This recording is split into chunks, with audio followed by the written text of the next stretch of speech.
តម្រុយឆ្នោតយួននៅថ្ងៃនេះផងដែរក៏បានមកជួបពុកម៉ែបងប្អូនសារជាថ្មីទៀតហើយសម្រាប់តម្រុយឆ្នោតចែកនៅលេខច្បាស់ជូនក៏ដូចជាលេខពិសេសជូនទៅកាន់ពុកម៉ែបងប្អូនទាំងអស់គ្នាជារៀងរាល់ថ្ងៃដូច្នេះហើយបើពុកម៉ែបងប្អូនពេញចិត្តនៅវីដេអូមួយនេះ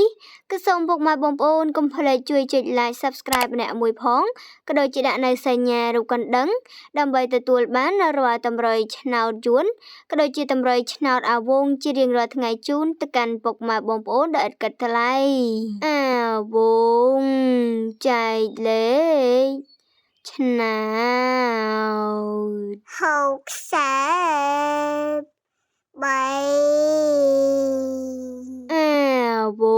ងចែកលេខឆ្នោតអាវងចែកលេខឆ្នោត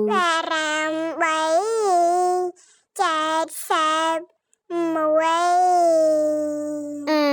វងចែកលេខឆ្នោត